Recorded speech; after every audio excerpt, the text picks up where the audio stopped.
talking lately about organizational change, so it makes a lot of sense for us to expand that conversation, do some more reflection and connection about it. We were specifically talking about this idea of like going from perspective to practice and really thinking through how, yes, they can be ideas and they can be conceptual, but where is it that the rubber meets the road and we go ahead and really get clear on the how and what is it, how does this turn into something that really can be used by a leader and made to help them grow, develop, maybe even faster into their leadership, their ultimate leadership, the vision of themselves and their strengths as a leader.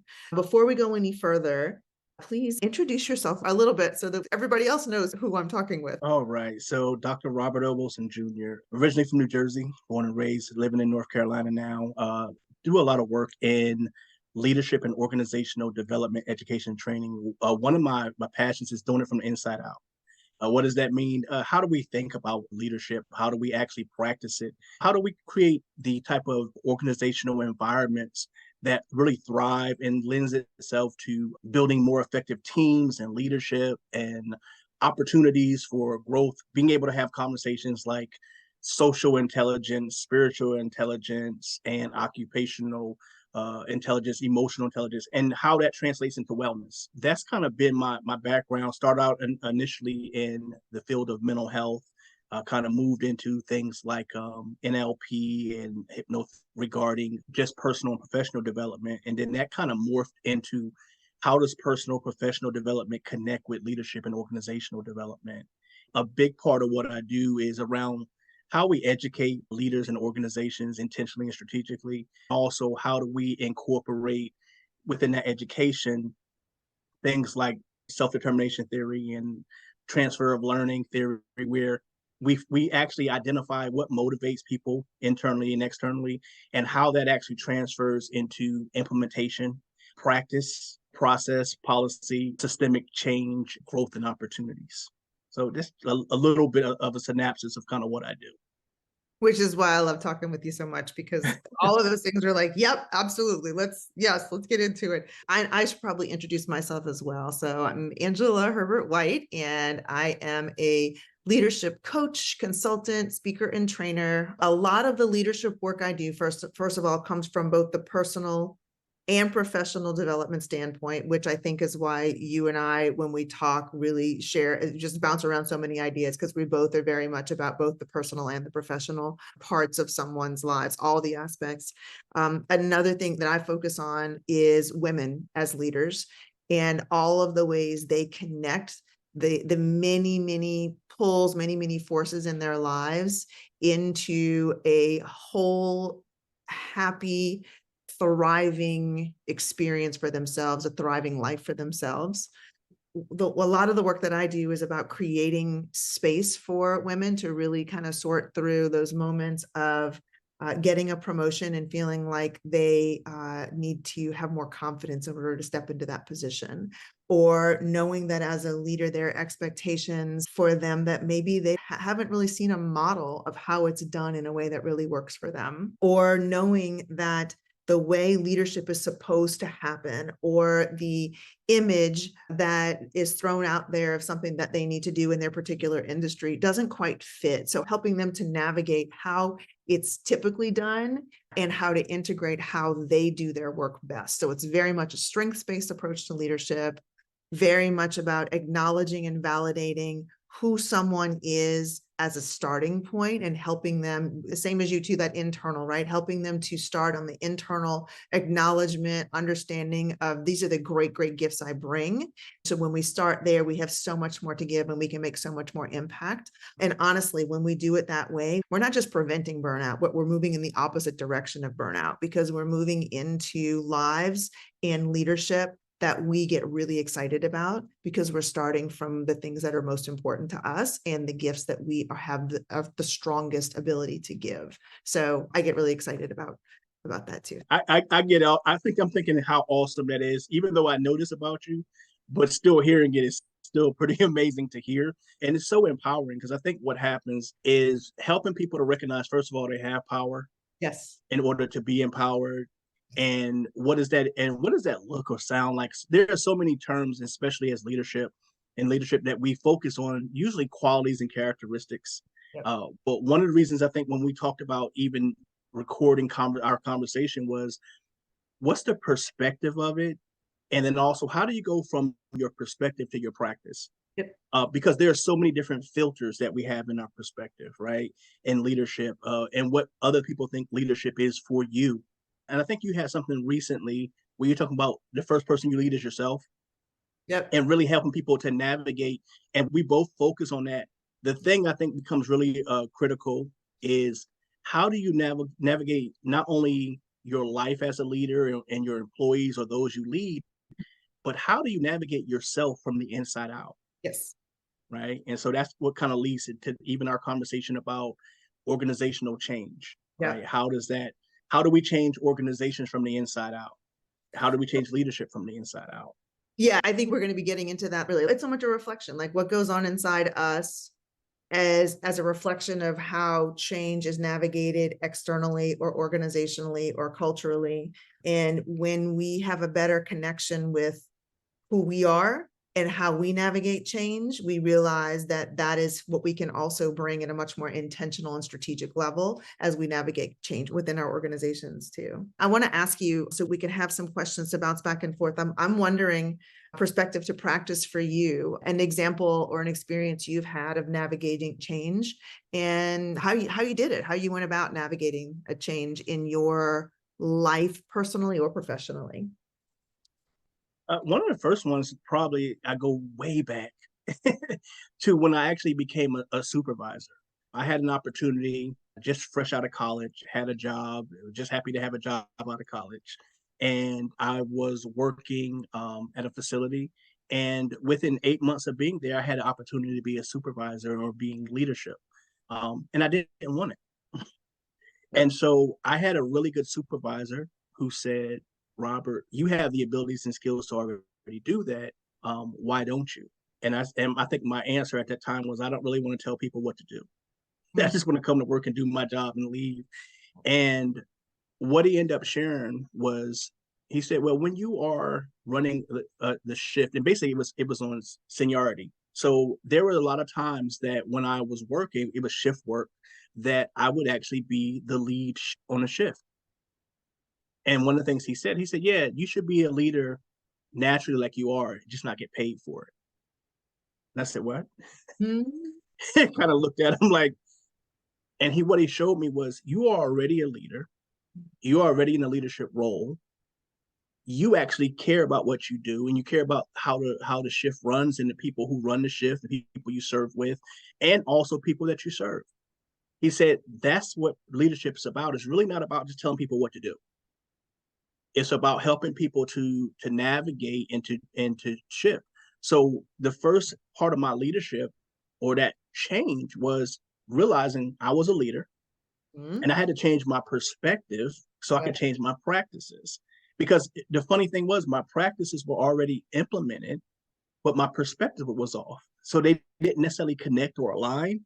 And that was where my first shift happened, or that first change. So I had to change what my view of leadership was, and also recognize how important it is to have quality leaders in organizations, to really not just get results and for performance, but to create the type of environment conducive to cultivating leaders, teams, purpose, mission, goals, and really kind of put all those together more cohesively and more harmoniously. Yeah. And so that was my first example. That's so funny. I often talk about being a reluctant leader. Like that was a whole lot of me, like people saying, Angela, you're giving me leadership opportunities before I saw myself as a leader, before I really knew that I could lead my own way. It didn't have to be that image of like telling people what to do. So I call myself a reluctant leader for a really long time until I figured out Like how to do it in a way that really did connect for me too. Like that's exactly what you're saying. Oh, I'm doing these things, like I can use those skills that I actually already have and build on those. I don't have to tell people what to do, which is really cool. The other thing I think about that too, from my own perspective, I was in an organization where my boss, it was one of my favorite jobs ever. I loved working with my boss, because she had such a different perspective on leadership, it was very eye-opening. So going from a reluctant leader to being offered a position in leadership in this organization, to then being promoted to another position in leadership, and me going, oh, wait, this is the first time I really am a boss, right? I like supervise people, didn't know what to do, didn't know how to tell them what to do, that kind of thing. But watching her was so eye-opening, because she really had, the way I describe it is, she led with love. I mean, she showed that you can actually start from the perspective of recognizing the humanity and what's best about the people on your team, and then you can have that be your guiding perspective in your leadership. You don't have to be the heavy, you don't have to be the bad guy or the bad cop or whatever ever want to say it. You can lead with love. So that was such an important perspective for me. And I would say that, like, so eventually I came to lead that organization, and I actually came to lead the organization at a time of crisis, where it was like, we were either going to sink or swim. The fiscal picture was changing, the political picture was changing. We were nonprofit. And so it was going to be, really, can we find the funding that we used to get the funding over here that is no longer there? And so now we got to find a whole new, in a really, really short period of time. I came on board knowing I didn't know if we were going to definitely make it. And it turns out we didn't make it as our own organization, but we were able to merge our mission into several other organizations, because that was what made the most sense to keep the work going. But that whole thought of her showing me to lead with love was, when I walked into the crisis, when I walked into the change that I knew was coming, was key in me setting a perspective that I could then shift into practice, that I could navigate through the change, knowing that what I'm going to keep at the forefront is this amazing, amazing team, everyone on it who, they're going to need to know, do I have a job? Do I not have a job? What is changing about my job? And if I start from love, I can be more transparent with them. I can collaborate with them and have them part of the process when it makes sense. And beyond all that, the reason we were all showing up to work every day was because of the purpose of the organization to begin with, which was children and families. So if we could all rally around the fact that, yes, things are changing, but we are never going to change the level, the quality that we are bringing in our service, until our very last day. If our doors close, that's what we're going to bring. That was huge to keep that in mind. So navigating through change, I think it was and is really key to start with that internal, what's going to be the most important to me? What are going to be the guiding factors? What's the perspective that's really going to carry me through? And at that time, and into the future as well, it really is leading with love. So sounds kind of corny, but it's true and it works. So there we go. I like it. There are so many types of leadership. And I think what happens is people get connected or they get anchored in only one type. Yeah. And leadership is multi-tiered, multi-layered, and it really takes a lot of agility. I would say cultural and leadership agility to kind of go back and forth based on the need, the opportunities, the time, even the challenges. Yeah. But what you said really kind of resonates with me, and it kind of leads into our next question. So, and I want to kind of just pose this for us. The next question is, what do you think is the most important skill or perspective to access when experiencing personal or professional change? Yeah.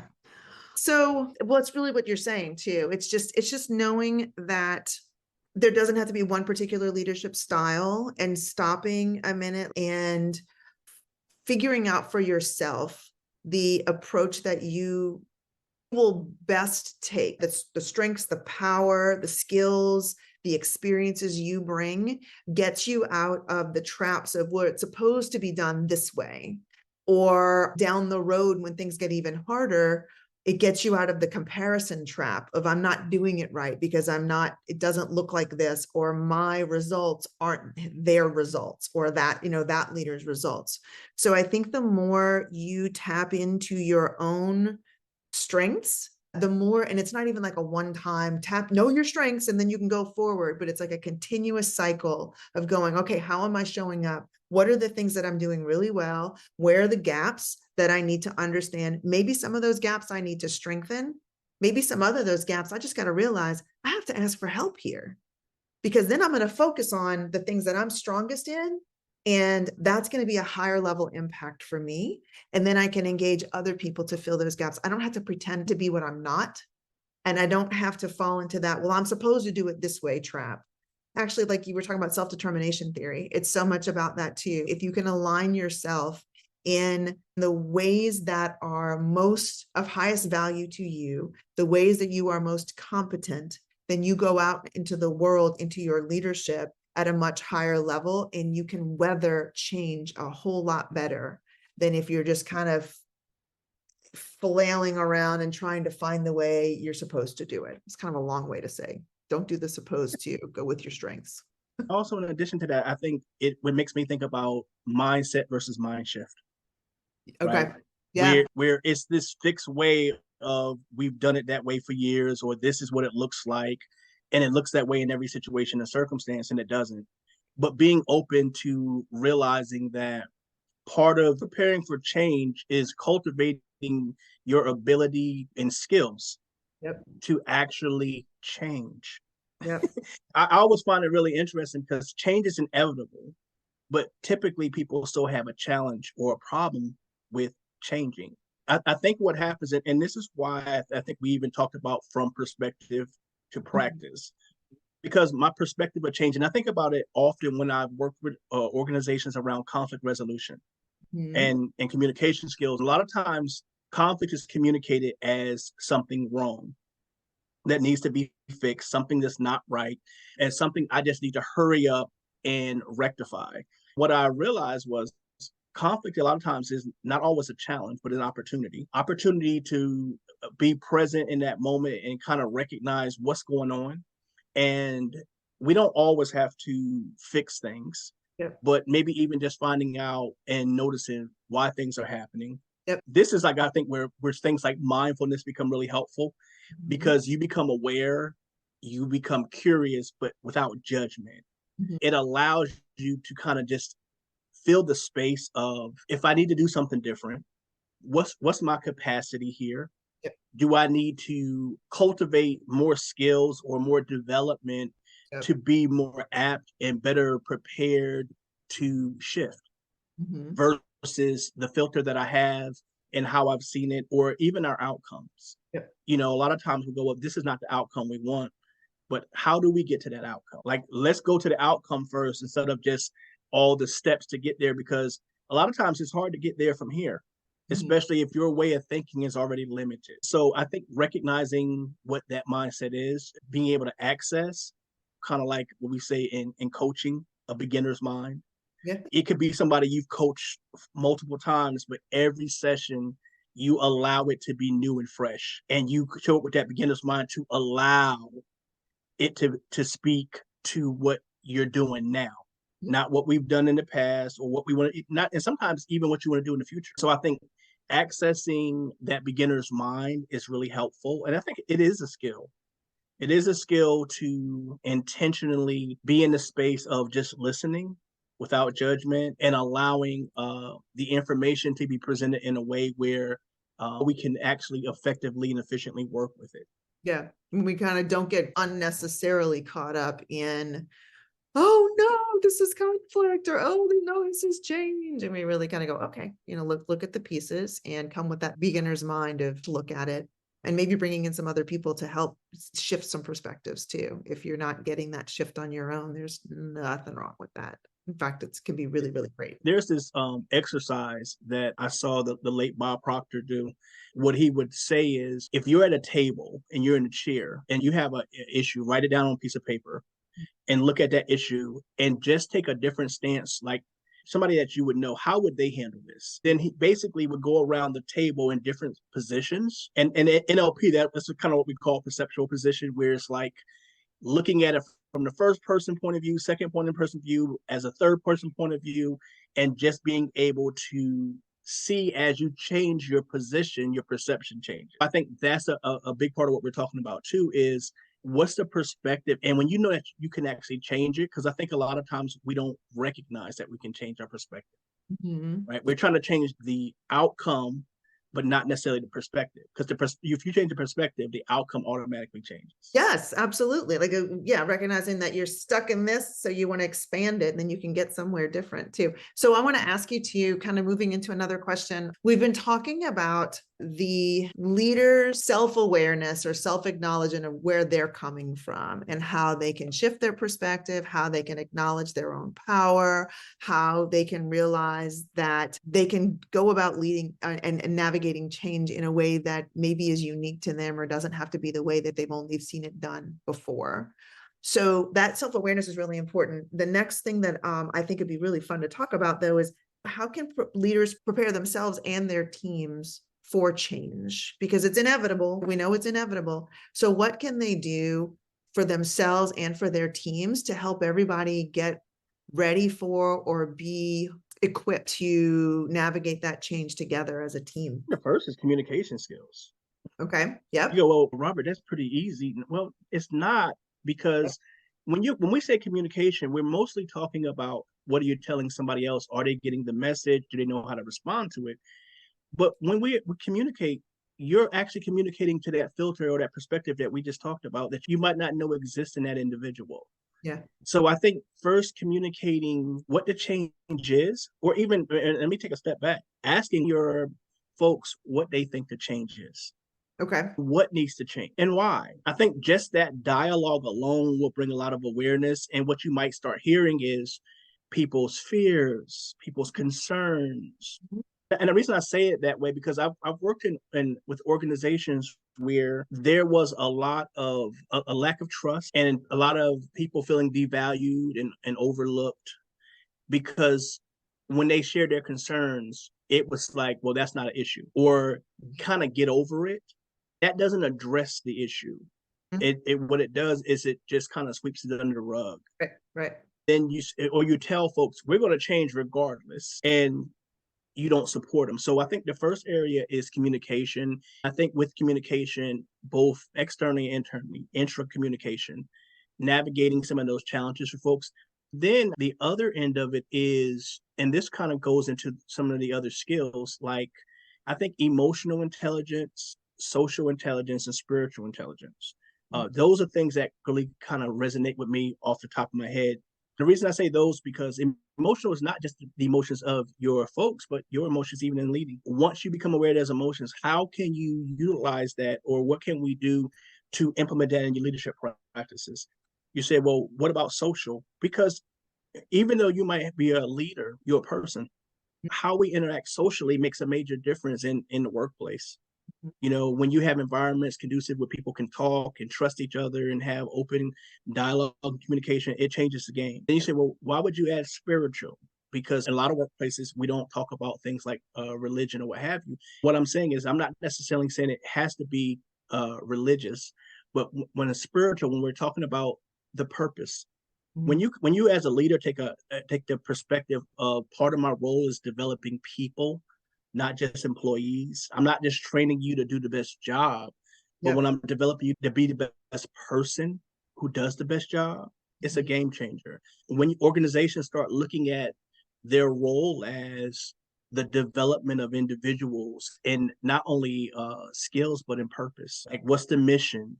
What's the goal? Starting there, I don't think that's an end point, but I think that's a great starting point.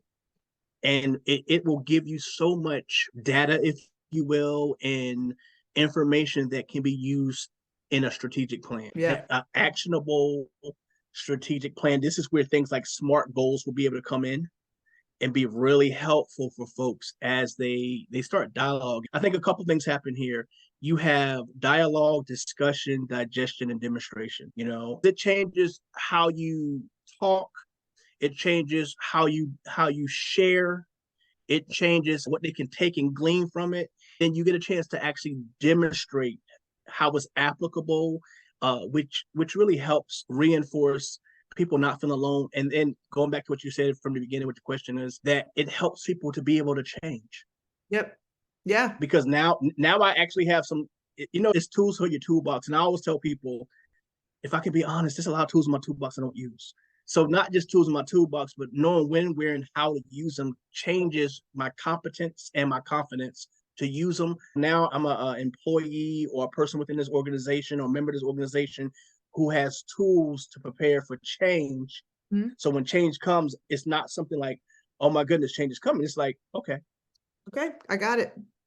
I All got right, it. yeah.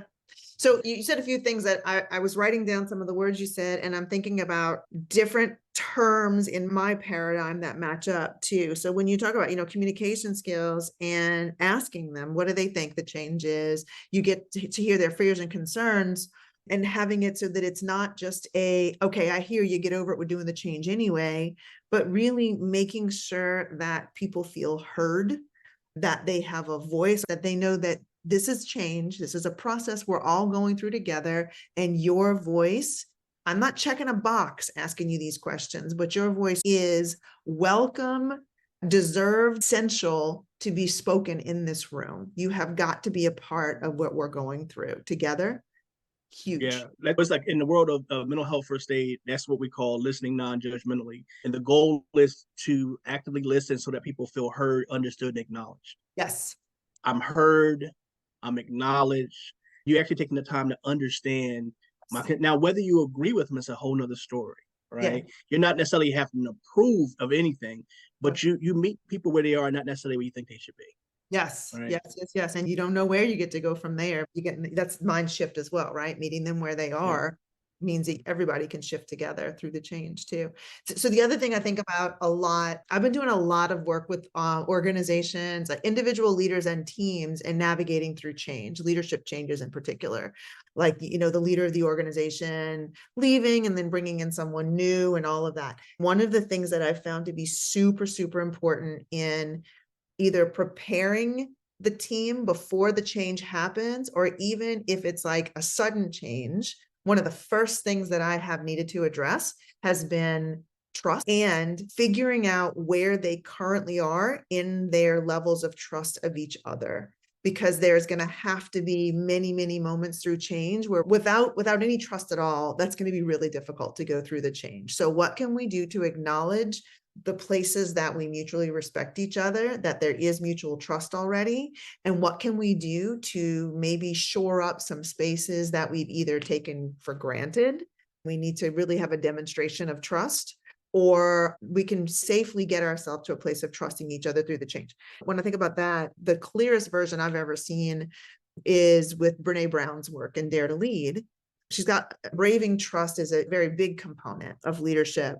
There's a smaller version because we can't do it all at once, right? So there's a smaller version. One of the most important elements that I've seen in my work with organizations navigating through change is assessing where the current levels of trust are, and then really figuring out what we need to shore up, or how we can take ourselves through a process together of gaining or building or strengthening trust.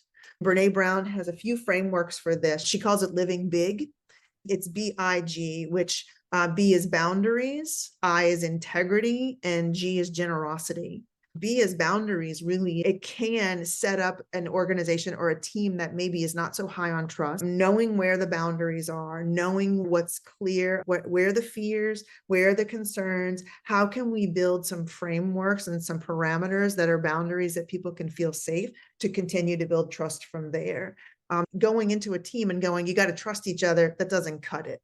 But if we're really, really clear on like, I'm comfortable trusting you to this point, and I need to make sure that at this moment I got this boundary. And in the future I can assess and maybe not have it, but that really helps people to feel safe in their development of trust.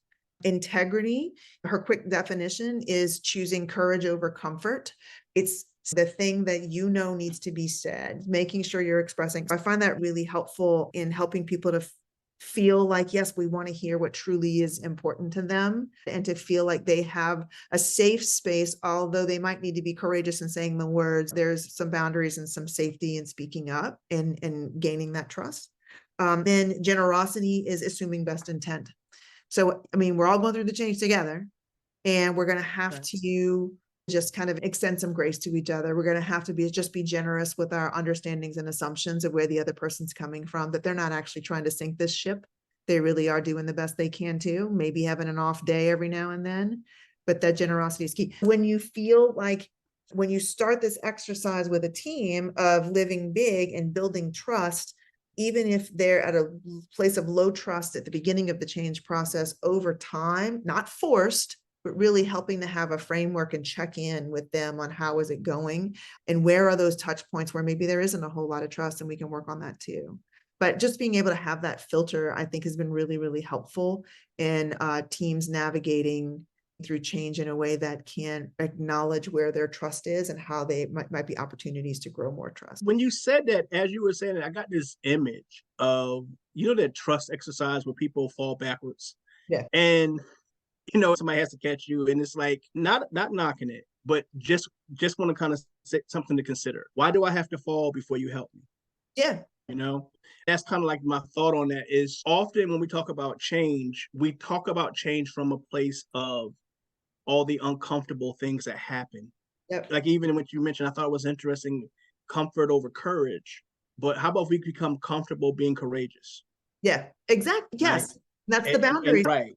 And start recognizing intentionally and on purpose, building trust and building rapport, and not just waiting for rapport to happen automatically. People go, well, it's organic. Yes, it is organic, but it's also intentional, because you might have individuals who've not known how to organically create connection.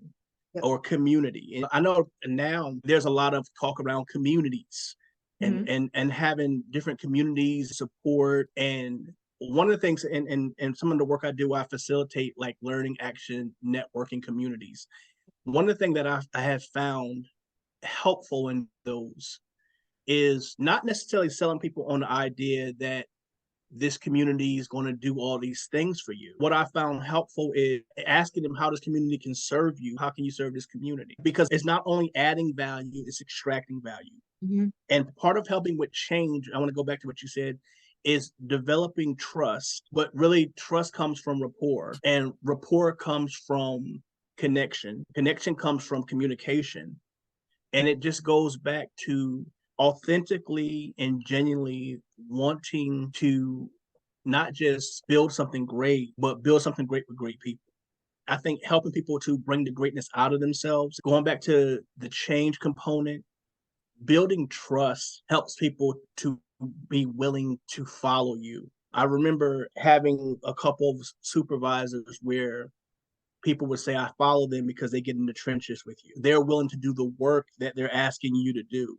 Yep. Granted, their role as a CEO might be different, but they're willing to do that, which makes you willing to kind of step up and support them as well. Yep. Those are all elements, I think, as we talk about change, that a lot of times are because that's where it goes back, like the organizations I work with around conflict resolution, and they were changing or merging with another group. That's what happened. They had already had strained relationships, and every time it happened, or at least the individual said, every time it happens this way.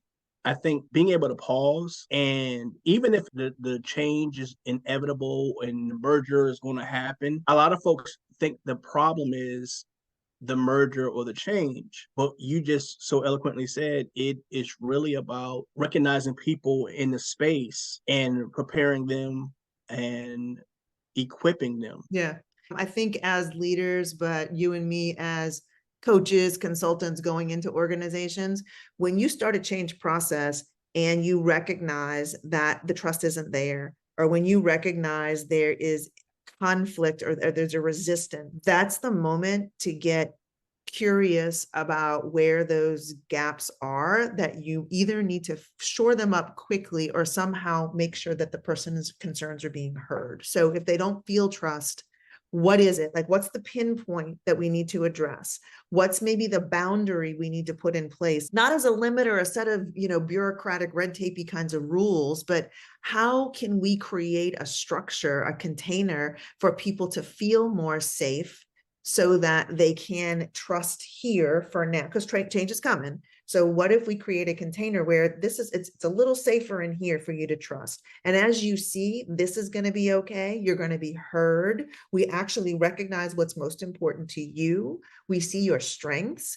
Then those walls of that container can come down a little bit further and further, and you can trust a little bit more and more. And then the change becomes more, okay, we can all do this together. We are equipped to manage this change, but we got to start maybe smaller if it's whenever possible, in a smaller, safer place, so that then we have some evidence that I'm still safe here. I can still do this. And then you keep going. And if you don't have that for people, it's really hard for individually as well as within a team. It's really hard for them to navigate the change in a way that's not going to create the crisis and the drama and the falling apart. And then if there are people who are not going to be willing to at least give themselves a container, they're probably not going to be able to weather the change that's coming. And that's their choice too. Leadership plays a role in that. I think you give us a great segue to our next question.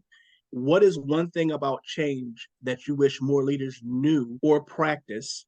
And then the second part of that is, what resources do you recommend for anyone who's leading through a time of change? So again, the first part of it is, what is one thing about change that you wish more leaders knew or practice? The second part of that is, what resources do you recommend for anyone who's leading through a time of change?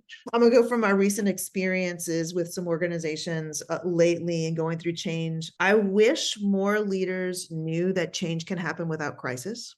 I wish more leaders started with the acknowledgement that change isn't the issue. It's how you do the change that's the issue. Because when we think of change as the issue or change as the problem, that's just a false understanding. Change is going to happen, like it's inevitable. So let's get off this whole, oh no, fear of change, and instead go, okay, oh, here we go. Here's the next change. There's going to be another one in the future. How am I going to do this one? How am I going to go through this? And how am I going to help everyone feel validated for how they're coming to change? How am I going to help everyone feel safe, that we don't all have to our hair is not on fire. We don't have to feel like this is just the worst thing ever, even if it's a really, really difficult emotional change. If we're starting from the perspective of validating where everyone's coming from, we're at a much healthier place for ourselves, and we have more capacity to give our teams and validate every individual and the collective as well.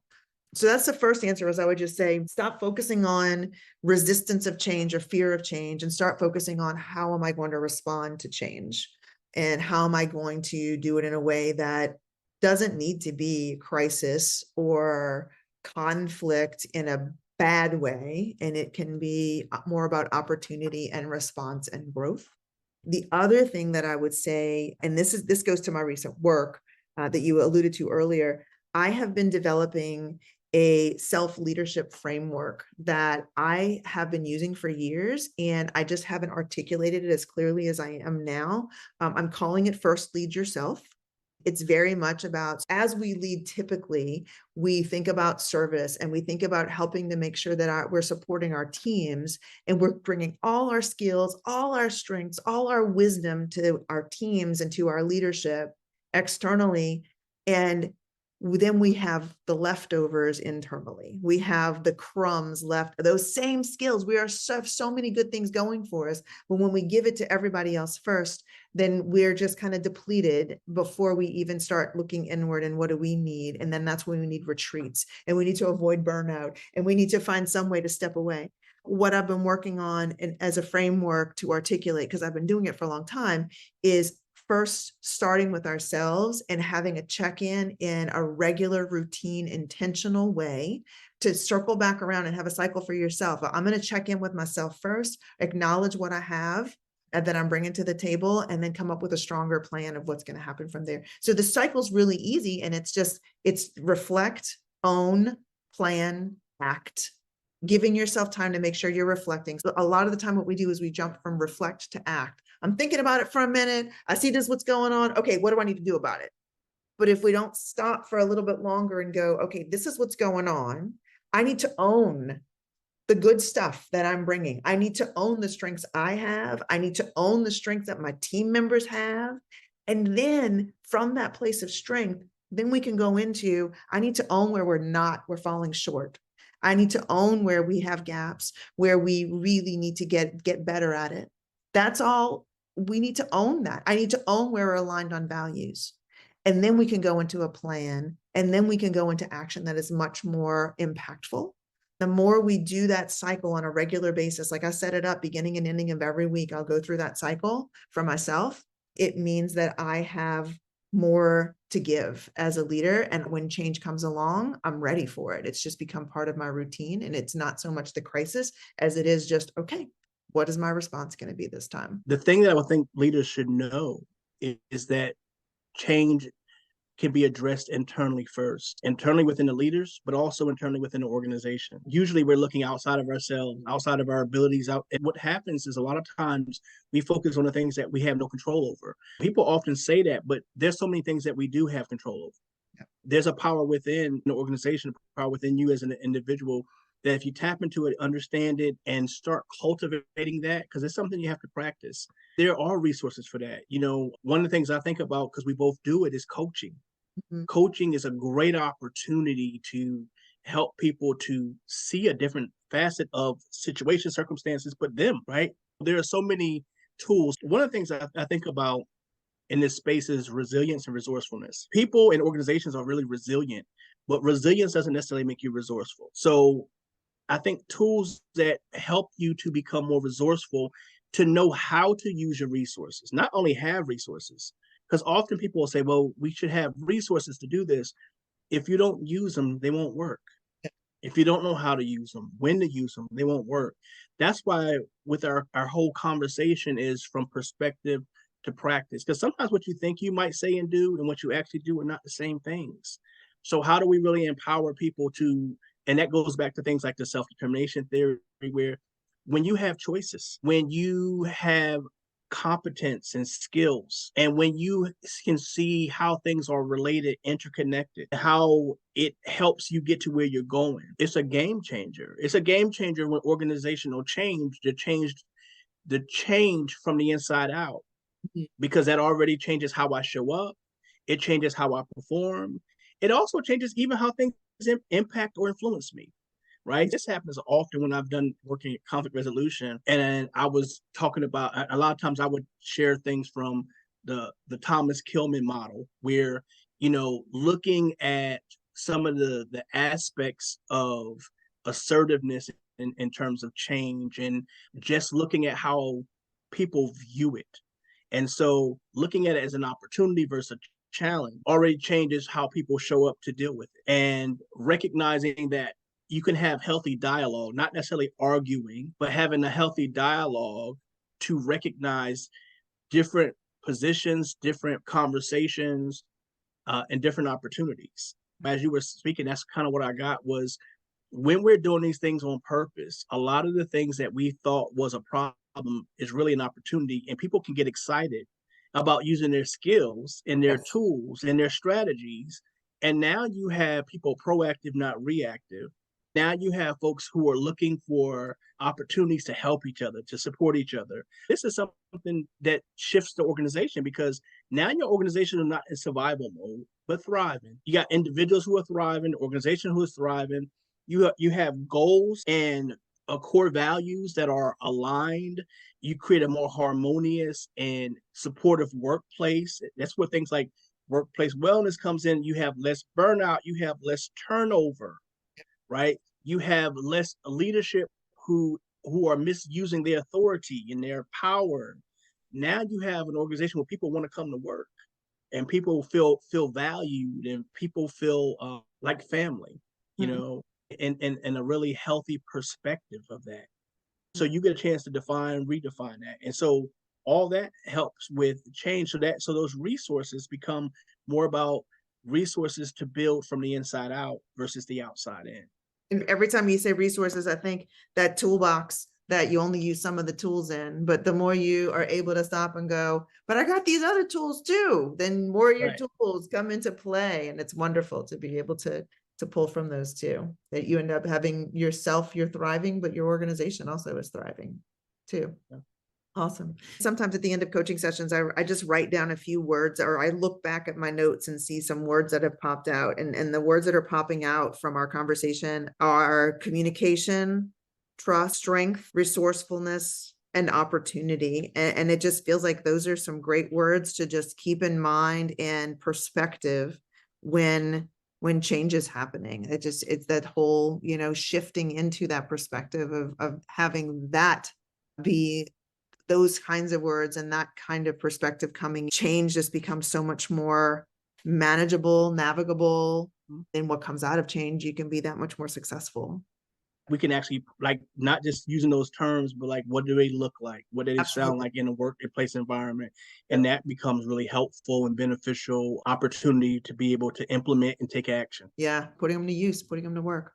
Fantastic. So before we leave our conversation today, what else would you like to say about maybe the work that you've been doing lately, or ways that you can support leaders through change? Thank you so much. So one is coaching, but another thing I've started really kind of expanding on is I have a group for leadership wellness, Mhm. specifically geared toward leaders and the 8 dimensions of wellness, and how by building their wellness into their actual leadership practices, it changes how they show up in their leadership perspective. I'm also doing some work on relaxation. What I found is just people in general are stressed. So I want to intentionally help you and serve you and support you to be more relaxed, so there's less resistance, less stress. What I found is it changes not only how you lead or your own wellness, but it also helps with clarity. It also helps with organization. And so when those things happen, you flow way more in your abilities, skills, gifts, and talents. So that's really helpful. And it helps also relationally, because you show up different in relationships, development, programming, and resources. Fantastic. And what's the best way to get in touch with you? You can reach me at Robert at wilsongos.com, or you can reach me on Instagram or LinkedIn or Facebook under Dr. Robert L. Wilson. Awesome. Wonderful. Well, it's always so fantastic to talk with you. Likewise. Thank you so much.